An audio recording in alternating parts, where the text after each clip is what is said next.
Breakfast ആയിട്ടും ഡിന്നറായിട്ടും ഒക്കെ കഴിക്കാൻ പറ്റിയ നല്ല അടിപൊളിയായിട്ടുള്ള ഒരു സോഫ്റ്റ് ചപ്പാത്തിയുടെ റെസിപ്പിയാണ് ഞാൻ ഇന്നിവിടെ ഉണ്ടാക്കിയിരിക്കുന്നത്. രാവിലെ മുതൽ വൈകുന്നേരം വരെ വെച്ചാൽ ഈ ഒരു സോഫ്റ്റ്നെസ് നിലനിൽക്കും. ഇത് വേറൊന്നുമല്ല, നല്ല ഹെൽത്തി ആയിട്ടുള്ള ഒരു പംകിൻ ചപ്പാത്തി അല്ലെങ്കിൽ മത്തങ്ങ ചപ്പാത്തിയാണ് ഇവിടെ ഉണ്ടാക്കിയിരിക്കുന്നത്. അപ്പോൾ നമുക്ക് ഈ ഒരു റെസിപ്പി എങ്ങനെയാണ് ഉണ്ടാക്കുന്നതെന്ന് നോക്കിയിട്ട് വരാം. പംകിൻ ചപ്പാത്തി ഉണ്ടാക്കാനായിട്ട് ഇതുപോൾക്ക് ഒരു 100-150 ഗ്രാമോളം നമ്മുടെ പംകിൻ ഉണ്ടല്ലോ, അതുപോലെ ചെറുതായിട്ട് അരിഞ്ഞ് നുറുക്കി കഴുകിയെടുത്ത് വെച്ചിരിക്കുകയാണ്. ഇതിനെ നമുക്കൊന്ന് വേവിച്ചെടുക്കണം. ഇതുപോലൊക്കെ ഒരു പാത്രത്തിലോട്ടിട്ട് നമുക്ക് കുറച്ച് വെള്ളം ഒഴിച്ച് ഇത് നന്നായിട്ടൊന്ന് വേവിച്ചെടുക്കാം. മത്തങ്ങയെല്ലാം ഞാൻ ഇതുപോലൊക്കെ വെന്ത് നല്ല ഇതുപോലൊക്കെ മാഷ് ചെയ്ത് എടുത്ത് വെച്ചിട്ടുണ്ട്. ഇനി അതുപോലെ തന്നെ ഗോതമ്പ് പൊടി എടുത്ത് വെച്ചിട്ടുണ്ട്. ഗോതമ്പ് പൊടിയുടെ അളവ് ഇപ്പം ഞാൻ പറയുന്നില്ല, കാരണം എന്ന് വെച്ച് കഴിഞ്ഞാൽ ഒഴിച്ച് കൊടുത്തിട്ട് ഇതിന് കുഴയ്ക്കാൻ പാകത്തിനാണ് നമ്മൾ ഗോതമ്പ് പൊടി ആഡ് ചെയ്യുന്നത്. അപ്പം നമുക്ക് ഇതിലേക്ക് ഇനിയും കുറച്ച് സാധനങ്ങൾ ആഡ് ചെയ്യാനുണ്ട്. നമുക്ക് കുറച്ച് ഉപ്പ് ഇതിനകത്തോട്ട് ആഡ് ചെയ്യാം. ഒരു 1/4 ടീസ്പൂണോളം ഉപ്പ് ഒന്ന് ആഡ് ചെയ്ത് കൊടുക്കുകയാണ്. അടുത്തത് ഞാനിതിലേക്ക് കുറച്ച് മഞ്ഞൾപ്പൊടി ഇടുകയാണ്. മഞ്ഞൾപ്പൊടി ഓപ്ഷണലാണ്, വേണമെന്ന് വെച്ച് കഴിഞ്ഞാൽ മാത്രം ഇട്ടാൽ മതി. ചെറിയ ജീരകം പൊടിച്ചതിൻ്റെ പൊടി കുറച്ചിട്ട് കൊടുക്കുന്നുണ്ട്, ഒരു 1/2 ടീസ്പൂൺ വരെ ഇട്ട് കൊടുക്കാം. അതുപോലെ തന്നെ ഇനി അടുത്ത് ഇട്ട് കൊടുക്കുന്നത് ചാട്ട് മസാലയാണ്, അതും ഒരു 1/4 ടീസ്പൂണോളം മതി. ഇനി നമുക്ക് ഇത് ആദ്യമേ ഒന്ന് നല്ലതായിട്ടൊന്ന് മിക്സ് ചെയ്തതിന് ശേഷം നമുക്ക് നമ്മുടെ മത്തങ്ങയുടെ പൾപ്പ് വെച്ചിട്ട് ഇതൊന്ന് കുഴച്ചെടുക്കുക.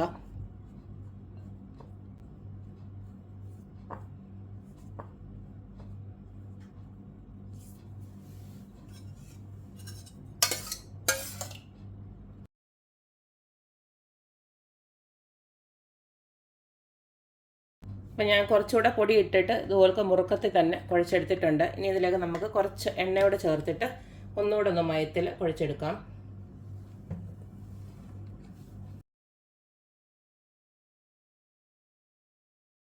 ഇതിന് ഡ്രൈ ആവാതിരിക്കാനായിട്ട് ഞാൻ കുറച്ചുകൂടെ ഇതുപോലത്തെ എണ്ണ തേച്ച് കൊടുക്കുന്നുണ്ട്. ഇതിനൊരു 10 മിനിറ്റ് ഇട്ടിരിക്കട്ടെ. അത് കഴിഞ്ഞ് നമുക്ക് ചപ്പാത്തി ഉണ്ടാക്കിയെടുക്കാം. ഇപ്പോൾ ഒരു 10 മിനിറ്റ് കഴിഞ്ഞിട്ടുണ്ട്. നമുക്ക് ഇത് ചെറിയ ചെറിയ ചപ്പാത്തി ബോൾസായിട്ട് ഉരുട്ടിയെടുക്കാം. എല്ലാം ഞാൻ ഇതുപോലെ ഉരുട്ടിയെടുത്തിട്ടുണ്ട്. ഇനി നമുക്ക് ചപ്പാത്തിയായിട്ട് പരത്തിയെടുക്കാം.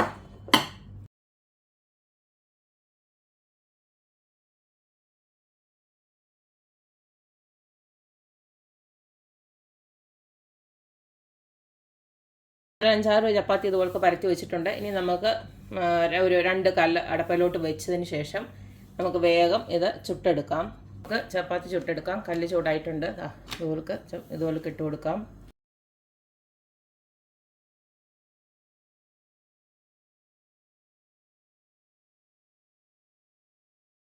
ഇത്രയേ ഉള്ളൂ. ഇതുപോലെ നമുക്കെല്ലാം ഇങ്ങനെ ചുട്ടെടുക്കാം.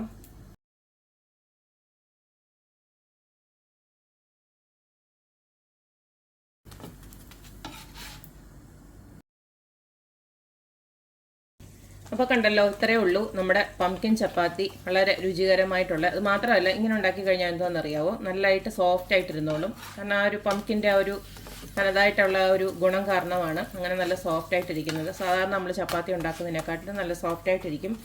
ഇൻ കേസ് ഇപ്പം നമ്മൾ രാവിലെയൊക്കെ ബ്രേക്ക്ഫാസ്റ്റ് ആയിട്ട് ഇത് ഉണ്ടാക്കിയിട്ട് വൈകുന്നേരം ഇത് വീണ്ടും ഒന്ന് ചൂടാക്കി ഉപയോഗിക്കണമെങ്കിൽ ഇതുപോലെ തന്നെ കല്ലിലിട്ടിട്ട് വേണം ചൂടാക്കാൻ. ഇതുപോലത്തെ ഒരു പാനിലോട്ട്, അല്ലാതെ ഈ ഓവനിനകത്തൊക്കെ ചൂടാക്കി കഴിഞ്ഞാൽ വീണ്ടും അത് ഒത്തിരി കട്ടിയായിപ്പോവും.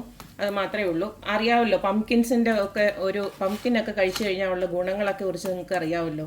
നമ്മുടെ ഐ വിഷനൊക്കെ നല്ലതാണ്, ഐയുടെ സൈറ്റൊക്കെ കൂടാനും.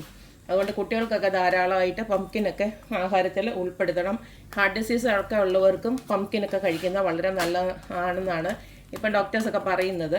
എങ്ങനെയായാലും വളരെ ഒരു ഇമ്മ്യൂണിറ്റി ബൂസ്റ്ററായിട്ടുള്ള ഒരു കാര്യമാണ് ഈ പംകിൻ എന്ന് പറയുന്നത്. എന്തായാലും എല്ലാവരും ഇതുപോലൊക്കെ ഒന്ന് ട്രൈ ചെയ്ത് നോക്കണം.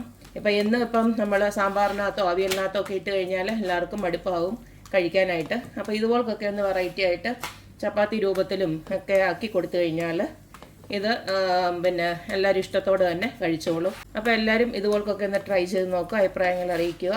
അപ്പോൾ എപ്പോഴും പറയുന്ന പോലെ തന്നെ എൻ്റെ റെസിപ്പീസ് ഇഷ്ടമുള്ള എല്ലാവരും please like, share and subscribe. അപ്പോൾ ഇനി ഒരു അടിപൊളി വീഡിയോ ആയിട്ട് വരുന്നവരേക്കും ബൈ.